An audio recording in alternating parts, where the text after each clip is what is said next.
Did you know that your inner mind already identifies who your life's partner is before your awake thoughts even realize it? Carl Jung, a truly great psychologist from the past, found something that will totally shift how you see romance. And I should caution you now, what you are about to hear might cause you to look differently at all your previous and current bonds. It might even show why you have felt that odd sense of being empty in ties that look flawless on the surface. There is an unseen power, a buried map in your subconscious that works like a spiritual pull, bringing toward you the exact individual you need to finish your journey of becoming yourself. Jung called this the anima and animus, and this energy is moving in your world right now as you scan these lines, guiding every choice you make regarding affection without you even noticing. But here is the part that feels strange. Most individuals miss these clues because they are too distracted looking for what they imagine they want, rather than seeing what their inner being truly requires. And when I speak of the soul, I am not talking about the shallow romance seen in big movies. I am talking about something far more serious and life-altering, something that can rebuild the very way you are made. Over more than 40 years of looking at the human spirit, Jung saw cycles that happened over and over in his patients. He found that those who discovered genuine love, the kind that truly changed their existence, noticed certain clear markers that most people ignored or misread. These are not just luck or fairy tales, but actual signs of deep ancient forces moving in the most old parts of our mind. The first indicator that you have found your person is something Jung called the start of your inner counterpart. This is much more than what common advice calls being a good match. In every male, there lives an unseen feminine side, which Jung named the anima, and in every female, there lives an unseen masculine side, the animus. These are not just vague ideas in the air, but actual powers seen through brain and body changes that guide every one of your choices about romance. Jung found that a man's anima grows mainly from his first contacts with key women, especially his mother. But it does not end with that first view. It changes through the years, taking in parts of every meaningful bond with women. The animus in women follows a matching but reverse track, growing mainly through ties with male figures. When you meet the one you are meant to be with, something amazing occurs on a mental level. This person easily and without effort wakes up your anima or animus. I am not talking about basic physical attraction that goes away after a few weeks. I'm talking about a deep echo that happens in the furthest parts of your heart, in those zones of the brain that Jung called the shared unconscious. You feel as though this person brings to life bits of you that you never knew were there. Suddenly, you start to show parts of your character that have been quiet for years, maybe even decades. A man might find an emotional soft side he hid since he was a boy. A woman might find a central strength and ability to lead she never knew she possessed. Have you seen that some people can stay months or even years with you without you ever feeling that they really see you? They might like you, maybe even care for you in a way, but there is an unseen fence that never falls down. While with others, from the very first hello, you feel a weird closeness, as if you have been waiting your entire existence for this second, as if you have finally arrived home after a long trip through strange lands. That is not an accident or a dream. It is your anima or animus spotting its perfect other half, the missing part of your mental puzzle. Jung saw that in this second, areas of the brain linked with deep memories turn on, as if we are recalling something we had lost for a long time. But stay alert, because here comes a vital part that most people ignore. This waking up does not always feel pleasant at the start. In fact, it can be very bothersome. Jung found that when our deepest parts are moved, we experience a total mental shift. This means that your whole inner setup changes itself to fit this new power. It is like someone walked into your mental house and started moving all the chairs without asking you. You might feel an odd blend of being amazed and being scared, as if this person has the gift to change you in ways you cannot manage or see coming, and this is exactly where you must watch closely. Real love, the love of your life, does not leave you as you were. It changes you on a deep level. This change is not something you choose. You cannot have only the happy parts of this waking up. It is a full deal that also includes the moving of personality traits you thought were permanent and fixed. Jung warned that many people run away at this exact point, scared of the strength of the change that is coming. The second clue is tightly tied to what Jung saw as the most vital part of mental growth, the bringing in of the shadow. We all have a dark side. That part of ourselves we have hidden, said no to, or thrown away because it does not fit the face we want to show the world. The shadow holds not only our bad sides, but also our unused skills, our secret gifts, our hidden fires, and our most basic drives. During his decades of work, Jung found something amazing. The shadow does not go away when we ignore it. It gets stronger, more harmful, and starts to hurt our bonds from the dark. Most fights in a couple, per Jung, are not really about the small things being yelled about. They are about hidden shadow parts being cast onto the other person. When you meet the love of your life, something occurs that most ties never reach. This person can see your dark side without sprinting away from it. Even more, in a strange way, they help you bring your shadow into your daily self in a healthy way. They do not judge you for your darker parts. They do not try to fix or change you. They just accept the whole of who you are with a knowing that goes past all logic. Have you ever been with someone with whom you felt you could be totally yourself, even in your most dark or difficult parts? I am not talking about someone who just deals with your flaws. I mean someone who, in a special way, turns those flaws into strengths, or at least looks at them in a totally new light. For instance, your habit of being too picky, which has hurt past bonds, suddenly becomes a great skill for making things better.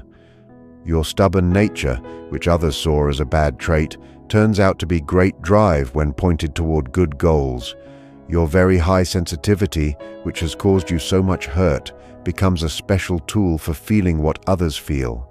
Jung said that truly becoming yourself requires taking in the shadow, and here is the secret that can change your path. The love of your life acts like a magic glass that lets you see your shadow not as something to kill, but as something to grasp, love, and change. But be careful. This also means that this person will always test your ego. They will face you not in a mean way, but in a way that makes you look at parts of yourself you would rather keep out of sight. If someone in your life does this naturally and with kindness without becoming your foe, you should listen. This could be one of the clearest markers of real love. This facing does not feel like an attack. It is a call to grow, to get bigger, and to become a more full version of yourself.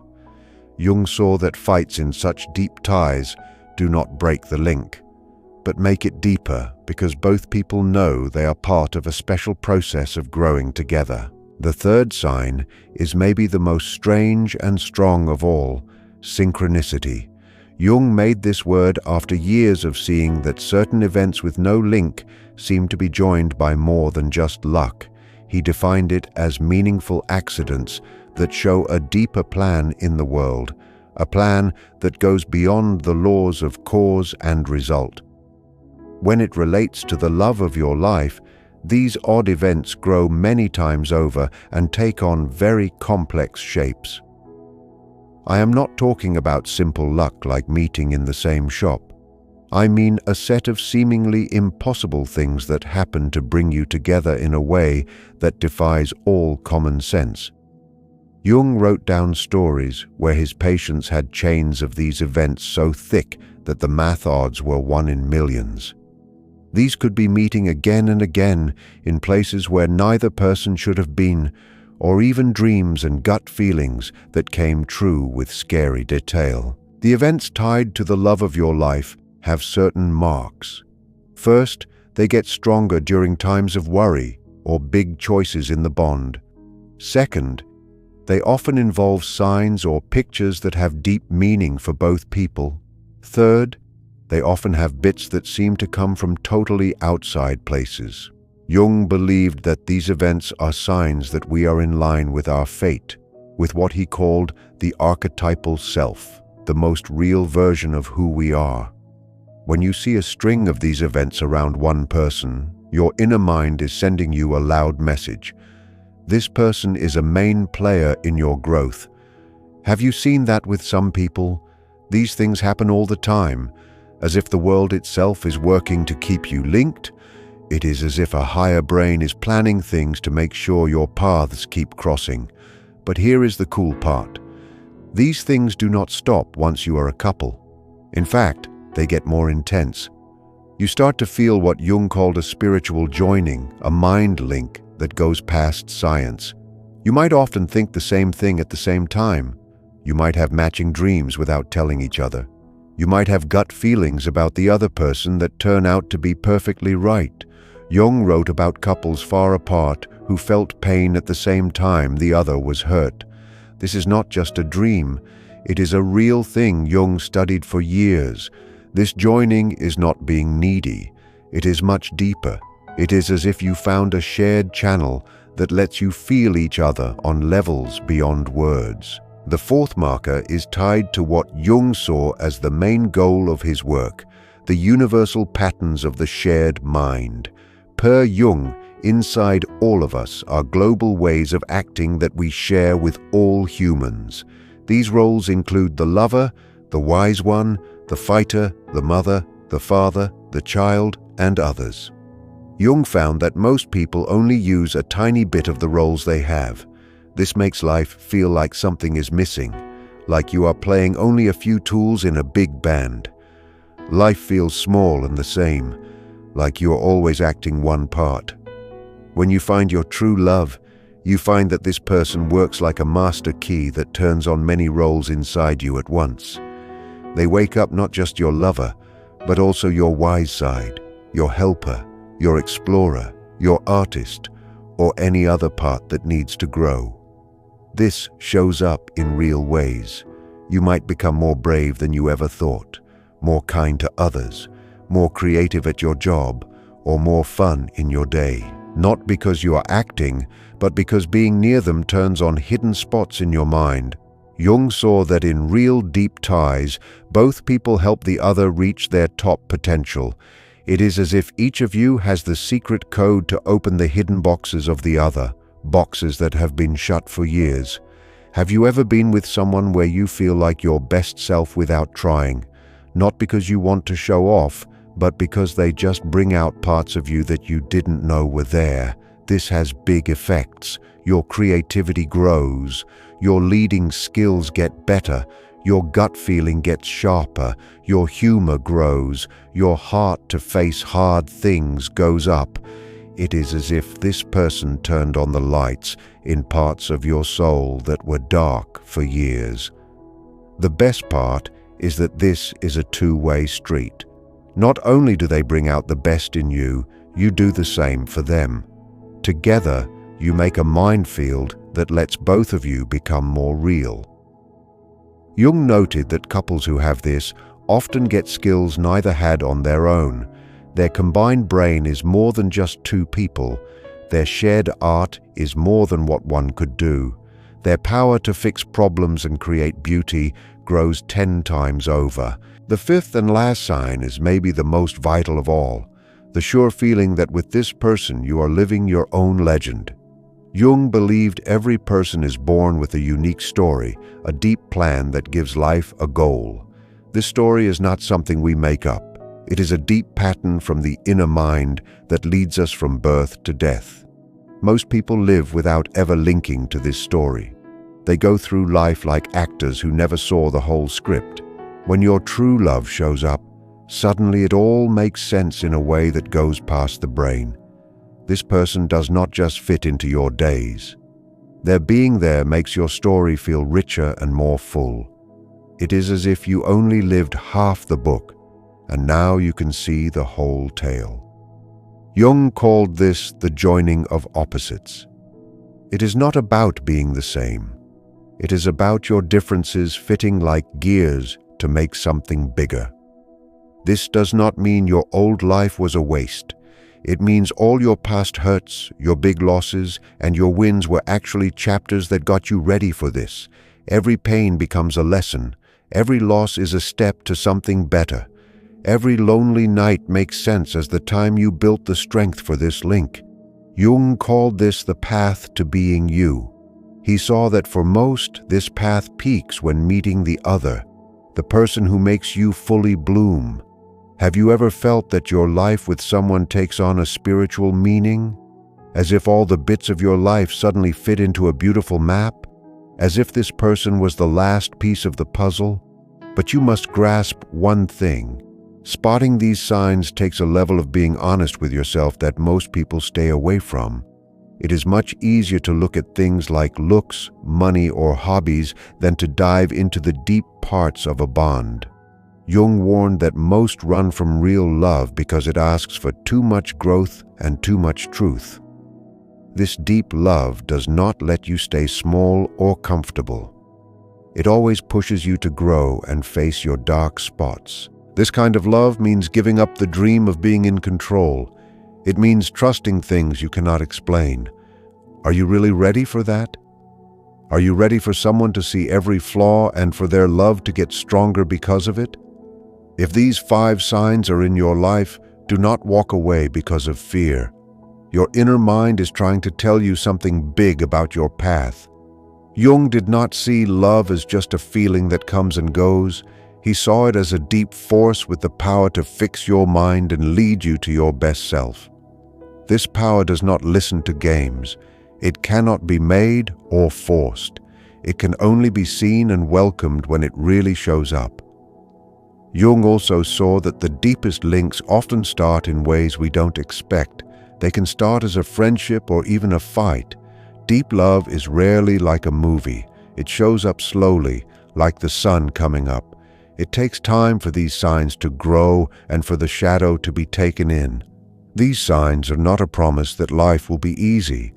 Often these ties have more fights because they have more growth, but they give you the chance to be who you are meant to be. Do not let fear stop you. Do not let the easy way keep you from the great way. Your soul knows the truth. Even when your ego wants to stay in old habits, your inner self sees the path. Jung said that meeting real love is like meeting the divine inside us.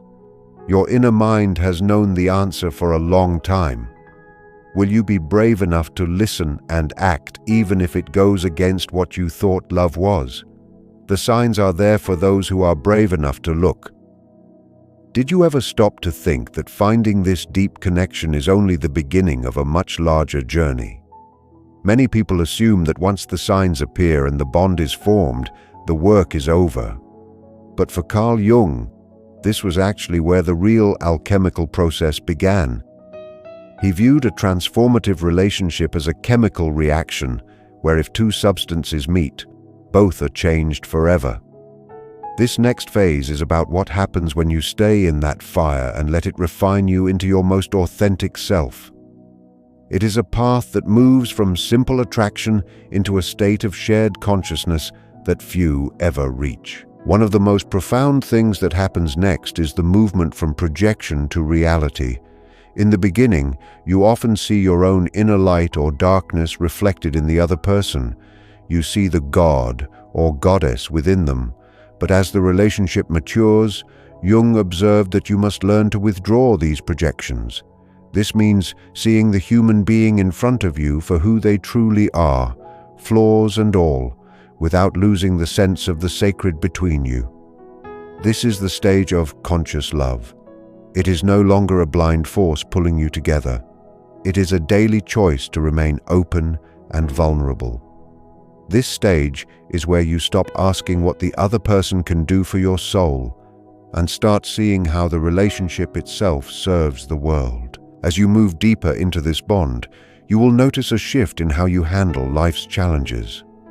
When two people are truly linked on an archetypal level, they begin to develop a third entity. This is not just you and me, but the relationship itself, which has its own wisdom and energy. Jung believed that this shared psychic space becomes a container for healing old wounds that you could never fix alone. You might find that your partner's presence acts as a calm for your oldest anxieties, not because they are doing anything specific, but because the field you have created together is stronger than your individual fears. This is the true meaning of the union of opposites. It is the birth of a new kind of strength that belongs to both of you. The final transition in this process is what Jung called the sacred marriage, or the mysterium conjunctionis. This is the ultimate goal of the human experience, where the inner world and the outer world finally become one. In this state, your love for the other person becomes a bridge to a love for all of existence. You no longer feel like a separate, lonely fragment of the universe. Instead, through the eyes of the person you love, you begin to see the beauty and purpose in everything. This is why Jung felt that the love of your life is not just a person, but a destiny. It is the universe's way of waking itself up through the power of human connection. When you reach this level, you realize that your relationship was never just about romance. It was a spiritual mission to return to wholeness. Once you recognize these signs, you enter the next stage of the journey, which Jung called the alchemical process. He believed that when two people connect at this deep level, it is like two chemical elements being put into the same jar. If there is a reaction, both are changed forever. You cannot go back to being the person you were before this meeting. This next phase is where the real work of the soul starts, moving you from the excitement of a new bond into a state of shared being that very few people ever get to experience. It is the part where you stop just looking at each other and start looking at the world together through a new lens. The first thing that happens in this next step is the falling away of masks. In the beginning, it is common to see the other person as a perfect being or a hero. You are projecting your own inner light onto them. But as time goes on, Jung noted that you must learn to see the human being standing in front of you. This means seeing their real mistakes and their daily struggles without losing the feeling that your bond is special. This is called the stage of conscious love. It is no longer a blind pull that you cannot control. Instead, it becomes a daily decision to stay open and real. You move from asking what the other person can give you to seeing how your bond can help both of you grow into better people. As you travel further down this path, you will start to notice a shift in how you deal with life. When two people are truly joined on this deep level, they create what Jung called a third thing. This is not just you and not just the other person, but the relationship itself, which starts to have its own energy and wisdom. This shared space becomes a safe place to heal old hurts that you could never fix on your own. You might find that just being near your partner calms your oldest fears. This happens not because they are doing something special, but because the field you have made together is stronger than the worries you carry alone. This is the true meaning of joining opposites. It is the birth of a new kind of power that belongs to both of you as one. The final part of this process is what Jung called the sacred marriage. This is the top goal of the human experience, where your inner world and the outer world finally feel like one. In this state, your love for this one person becomes a bridge to loving life itself. You no longer feel like a lonely piece of the world. Instead, through the eyes of the one you love, you start to see the beauty and the plan in everything around you. This is why Jung felt that finding the love of your life is more than just luck. It is a destiny. It is the way the world wakes itself up through the power of two people connecting. When you reach this height, You see that your bond was never just about being happy or having a partner. It was a spiritual mission to become whole. This deep joining changes how you see time and space. You start to realize that the person you love is a mirror reflecting your own path to the divine. Every day becomes an act of learning more about yourself through the eyes of the other. It is a constant loop of giving and receiving that builds a life of deep meaning. You stop looking for outside signs of success because the growth you feel inside is enough. This is the ultimate reward for the courage it took to follow the signs in the first place. You are no longer just living a life. You are fulfilling a purpose that was written in your soul long before you ever met. As you move deeper into this sacred bond, you will eventually reach the stage where the ego finally begins to surrender. Jung believed that the ego is the small part of us that wants to control everything and keep us safe in our old ways. But in the presence of true archetypal love, the ego realizes it is no longer the master of the house. You begin to experience a state of we-ness that does not erase who you are, but actually makes your individual spirit shine brighter. This is the part of the journey where the soul takes the lead, and you start to live from a place of deep intuition rather than just logic and survival. This shift leads to what Jung described as the discovery of the gold in the shadow. Earlier, you learned to accept the dark parts of yourself through your partner's eyes, but now you begin to find the hidden treasures that were buried with them. You might find that your partner's love gives you the safety to finally try that creative dream you gave up on as a child, or to speak your truth in ways you never could before. This is because the relationship has become a vessel or a container that is strong enough to hold your greatest potentials. You are no longer just two people living together. You are two souls helping each other give birth to the best versions of yourselves. During this phase, you will also notice that the external world begins to react differently to you. Jung observed that when a couple reaches this level of inner harmony, they act as a light for those around them. People may be drawn to your presence or find peace just being near the two of you. This is because the union of opposites you have achieved creates a field of balance that others can feel. You stop being a consumer of love and start being a source of it. Your relationship becomes a service to life itself, showing that it is possible to move beyond conflict and into a state of true, lasting peace.